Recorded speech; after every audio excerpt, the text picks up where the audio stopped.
Hi, my name is Lafayette.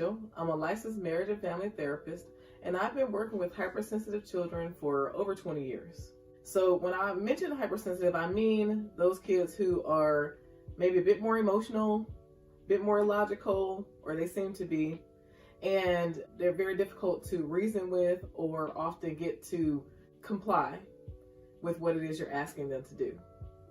And this can happen for several reasons, and I have several videos on more of that. I have a philosophy I've developed over the past 20 years of work that I found to be very effective, and I've heard from many people is very effective with working with hypersensitive children. I call the philosophy the Lafayette Way, and there are 4 core steps in the Lafayette Way. Today, I'm going to focus on step number 3.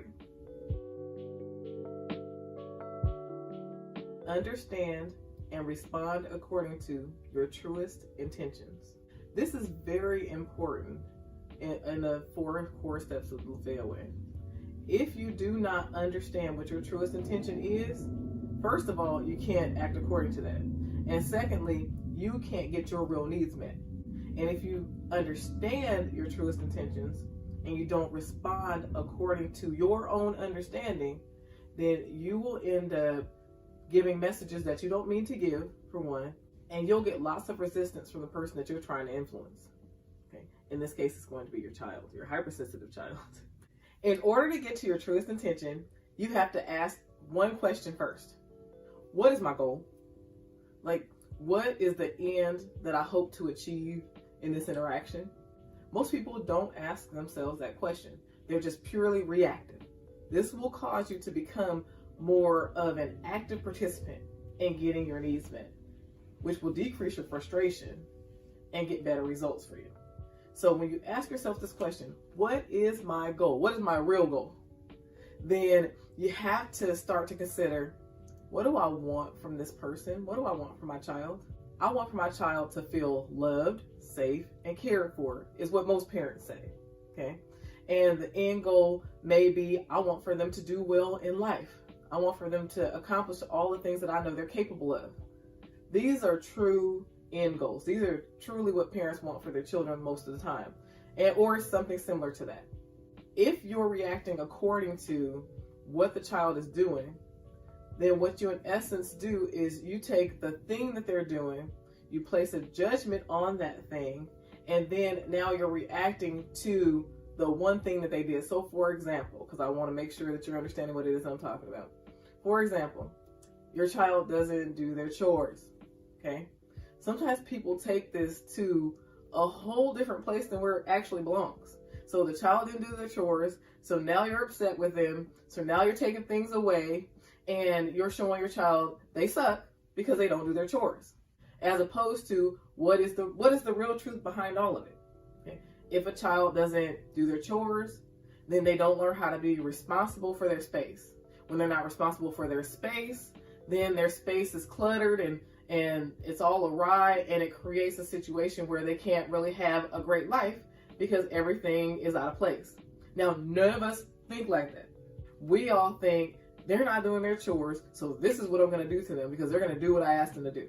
And that's not what you're going after at all. What you're going after is to, first of all, get to what you really want deep down inside, which is, I would like for my child to be responsible and to be able to do things like chores. So this is now something that you can build your foundation on, so that when you interact with them, you can come according to what your truest intentions are, which is, I want you to do well in life. I want you to be able to be successful. I want you to be able to survive out there without me. Focus on the deeper issue. Stay focused on the deeper issue, and you will have more impact with your child. They will actually take an interest in what it is you're saying to them because they know that you're interested in them doing well in life. When you focus on a deeper issue, when you go to your child and they haven't done their chores, then you can say to them, babe, I need for you to get your chores done, because if you don't get your chores done, then I'm responsible now for teaching you that when you don't work, you don't play. So you don't do your chores, and then I'm supposed to you don't do your part, and then I just allow you to engage in the things that you really enjoy, which I don't mind you engaging in the things you enjoy, but I'm giving you a bad message about how life really works. I'm teaching you that you can go out and play as much as you want to without doing any work, without doing your part. And if you take that out into the world, you will not be successful. So I have to do my job as your parent. So either make the decision to do the work so that we can both enjoy you being able to do the things you like. Or if you make the choice not to do the work, then I'm going to have to set limits so that the play is not in place until the work is done. If you learn how to effectively understand and respond according to your truest intentions, you'll find that your interactions with your child will go a lot more smoothly. They'll feel understood. You'll feel like you're actually getting your real needs met, like what's really going on with you. And you'll represent what it is you mean to represent, which is, I'm a loving, caring parent, and I want for things to go well with you.